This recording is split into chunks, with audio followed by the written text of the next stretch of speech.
Thank you so much for coming. I'm Alice G. May. I wanted to introduce you to little Alice G. You can see me posing at the storm there for my first author photograph, obviously. I had a head full of stories as a child, a heart full of hope, and a really bad haircut. But apart from the bad haircut, I had a dream to be an author. I didn't realise that life was going to throw a lot of shenanigans in the way, and that it was going to take a good 40 years before I finally managed to make that dream come true. And it was with the help of my wonderful editor, Emily Ruston of Boldwood Books. She's the publishing director of Boldwood Books, and she's absolutely smashing. And if we writers here looking for publishers, Boldwood are the best, they really, really are. But she really believed in my manuscript. But why World War II historical saga fiction? Well, it came a little bit out of the blue because I went for a walk, and I know some of you here know Steamer Point, near Christchurch, and I went from Steamer Point up to Highcliffe Castle with my lovely husband, and I tripped over that, which is just a lump of metal that's in the ground just off the path up near Highcliffe Castle. And there was a piece of A4 paper laminated and tied to a nearby tree with a piece of string, and it said, "We believe that this is to do with World War II radar and communication." And I'm nosy, so that was all the information there was, and I thought, wow, that sounds really interesting. So I went home and I Googled it, and then I fell down a rabbit hole of research. It was just incredible and so exciting, and every tab I opened led to 3 more tabs, or a newspaper article, or a museum I had to drag my husband to, like the Signals Museum, or we went up to London for the Imperial War Museum, and we've obviously been to the Friends of the New Forest Airfield Museum in Bransgall, which is absolutely incredible. And so I began to see snippets of information about a secret army of women who basically were dropped into local coastal communities to look out for spies. And I thought, this sounds really, really cool. But the problem was obviously finding all this information. Now, back in 1940, Britain was in serious trouble because the Nazi army had marched across Europe, obviously starting in Poland. It had come through the Low Countries, Netherlands, Luxembourg, and even France, that had one of the best armies in the world at the time, unfortunately wasn't able to resist the army boots. And by the summer of 1940, we had a huge Nazi army massed on the northern French coast, and their eyes were focused on Britain. We were next. We really needed to find a way to defend our country. And actually one of the solutions was this secret army of women. So 300 women were handpicked and highly trained and dropped into these coastal locations to watch out for spies. But they were chosen because they were not easily noticeable. They were the sort of people that would pass under the radar, so that they obviously could keep an eye on the communities and spot when somebody might actually be a bit suspicious. But also what they were doing was incredibly dangerous, because if you unmask an enemy spy, the chances are they're going to try and kill you before you can tell anybody. So I really, really think these women were incredibly brave, and they were very much the backbone of the British resistance at the time.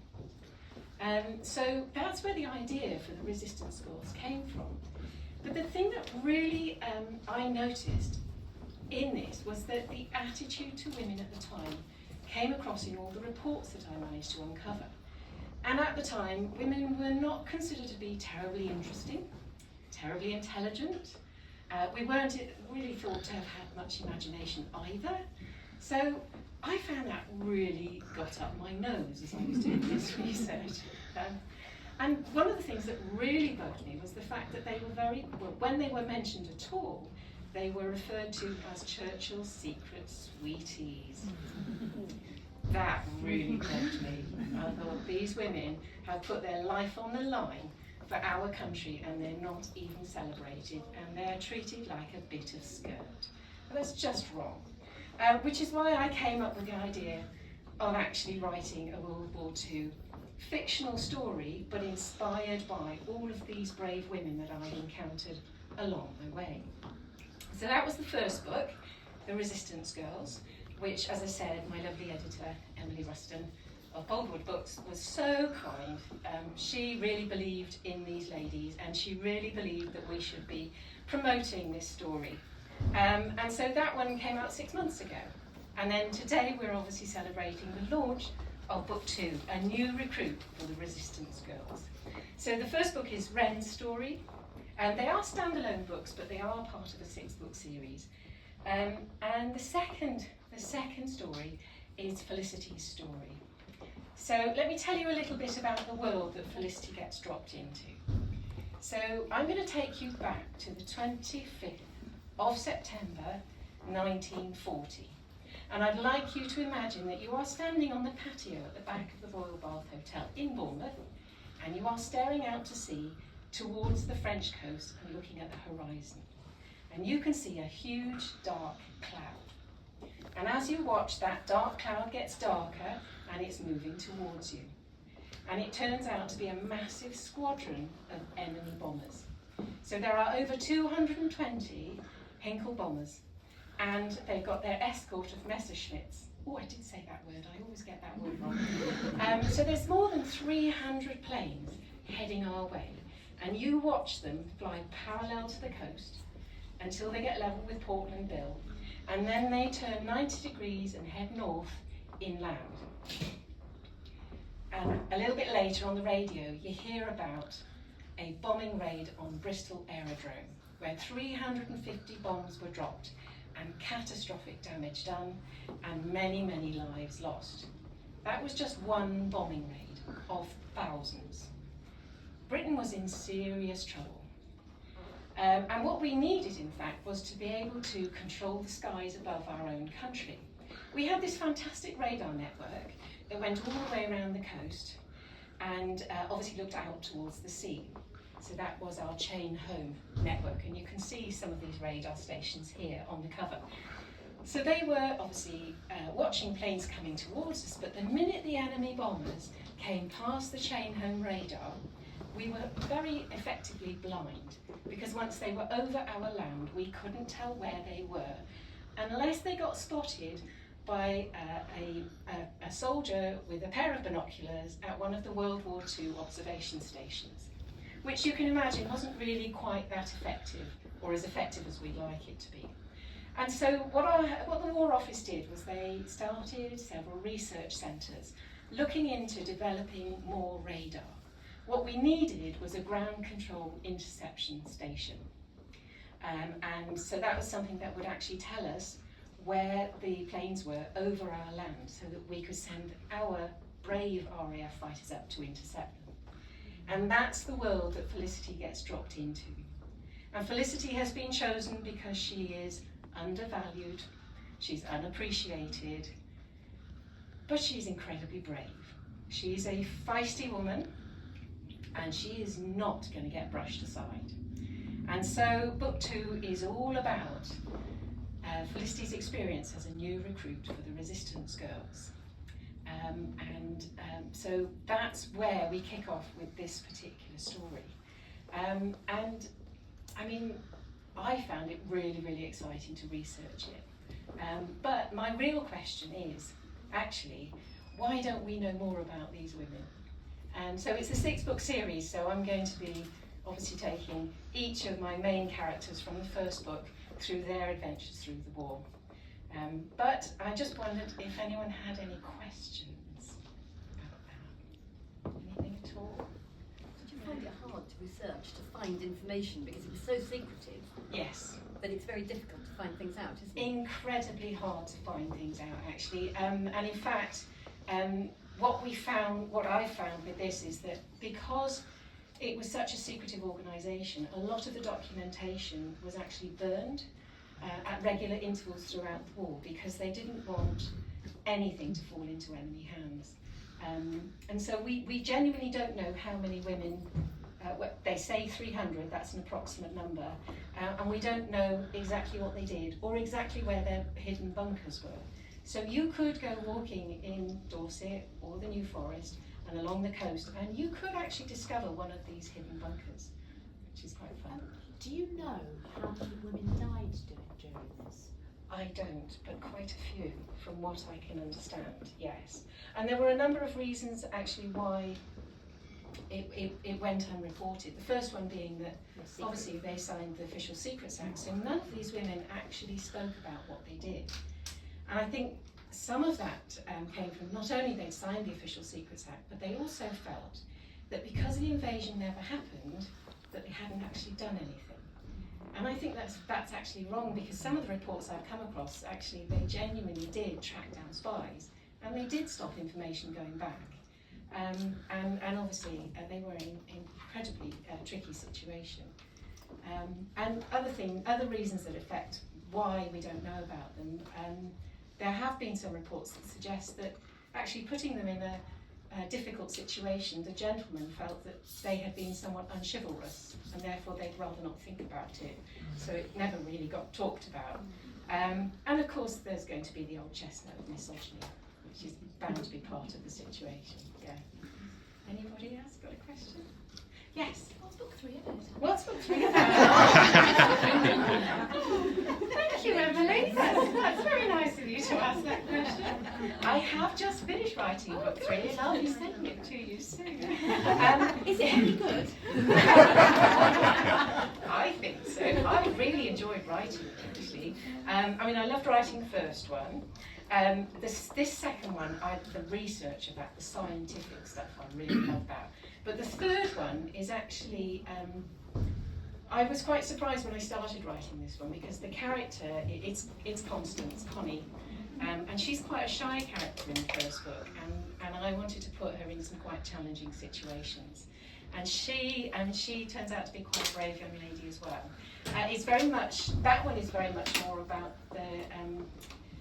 the ladies that were actually dropped in France behind enemy lines. So that one, I'm upping the ante and the danger in the third book. Okay, so, oh yes, sorry. Right. You say it's part of the 6th book deal. Sixth Have you book, yeah. plotted all of your books? I have, yes. All 6 are plotted.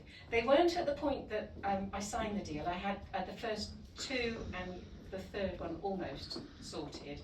And then it was, 4, 5 and 6, now what do I do? But my lovely husband forced me to go on several very long walks and actually chat through various plot lines. And I now know exactly where it's going. And I'm really looking forward to writing it. I understand you thought you were writing a standalone. Initially, yes, it was supposed to be a standalone, yes. But and they all work as standalones. So you could pick the series up at any point. But yeah, it's quite nice to start at the beginning, isn't it, really? So, and I love the fact that it crosses genres a little bit, and I think you've had a talk on crossing genres today, haven't you, people that stayed for the festival. So it obviously, it's World War II, it's thriller and mystery, but it's also romance, and it's saga, and I love that fact that you can have a whole series interlinking, and you can see the bigger picture of the story. So, any other questions? Did everybody get a raffle ticket? Yeah. I'm getting out of the way. Oh, you're getting out of the way. So everyone who came in here earlier on got given a free raffle ticket, and obviously people who bought the book also got free raffle tickets. And I was wondering if I could ask lovely Emily to please pick a raffle ticket. This is my lovely editor, Emily Aston. Good luck, everybody. Have her first name on it then, all about? Andrina. Oh, she started struggling. I knew it was me. Andrina,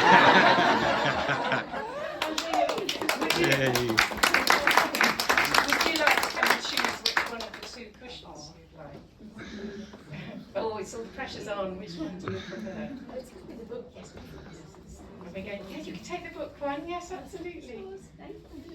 I have got a bag. We can pop it in afterwards for you. Okay, we've got a second ticket going now. This is Heather. Heather. Ooh. Have we got a Heather here? Might be that I have to phone Heather. I'll leave that there. Oh, Okay. number 13. Number 13. Oh, a lucky 13 for once. Isn't that nice? Lovely. Okay, so there we go. Does anyone have any more questions before I let you guys all go? Unless you'd like to come and buy a book. That would be great. How are we doing for time? I don't know if this was asked earlier, but I'm just wondering about your writing routine. What time do you start? What time do you finish? How many hours do you do? Yes. Well, I'm now writing all day, every day, pretty much. But obviously, with the writing lifestyle, with events like this, you kind of mix and match in around days that are research days, days that are writing days, days that are promotion days. But generally, I tend to get up and get in front of the computer by about 8 o'clock if I can. And I will write through to about 2 o'clock with my husband bringing me cups of tea and cake at regular intervals. Then I try to get to the gym because if I eat too much cake, the consequences are not good. And then I can often then end up going back to writing, but often I will use the afternoon time for administration and obviously getting back to book talks with people and all of that sort of thing. And then try and do that at least 5 days a week. And if I've had events during the week, I'll write at the weekend. But it's a book every 6 months, which I love it. I love it. I was a bit scared to begin with, but it's a different way of writing. So I used to do a discovery draft, which would take me a couple of months. And that's me finding out what my characters are going to do and where the story's going. I haven't got time for that now. So I tend to really plot the books really quite well before I start writing them. But I still leave room in there for excitement, because it's quite nice to put your characters on the page and just let them get on with it, isn't it? Is this something you always wanted to do? Have you got a drawer full of things that haven't seen the light of day and things, or did you start with this? Well, as I say, I wanted to do it as a child, but when I was at school I was told that I wasn't creative and not to bother. So I'm not for the generation that you did as you were told, so I didn't, I thought, well, I better not do that then. And so what happened was I did sort of sciencey subjects, went to university, started running a GP surgery for 20 years. I read a lot, and I kept thinking, oh, I love stories, and there were always stories going on, up in my head. But it wasn't actually until about 10 years ago where life threw me a bit of a curveball, and I came home from work to find that my house was falling down. And that stopped me in my tracks, and life really did change at that point. And it took us about 18 months to rebuild the house with lots of shenanigans going on, as I said. But I realised then that actually life was too short not to be doing what I wanted, and that's when I started writing. And the first things that I wrote, it was memoir, called The House That Sat Down, turned into a trilogy. It was quite a long memoir, because a lot happened with the house. And I self-published that. And I didn't do it to sell to other people. I self-published it because I wanted a copy. And I bought a copy because it appeared on the Amazon shelf. And it came in the post. And my son, who was about 8, said, well, don't you know what happens? Well, yes. But I wanted to explain that, this was a dream come true. I read the book and look, here it is. And he didn't get it.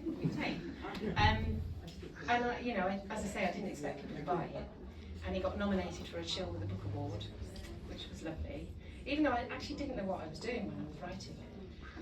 It's quite naive writing, but people tell me it's still got a voice. So people seem to really like it.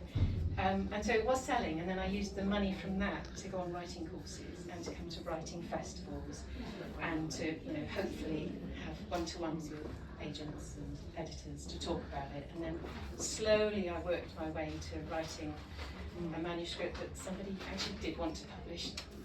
And 10 years on, here I am. So anyone out there who is a writer and wants to do what I wanted to do, keep going, because you really can do it. 10 years to overnight success. Well, yes, it was a really, really interesting, short journey, but I made it here. Yeah. Oh, okay.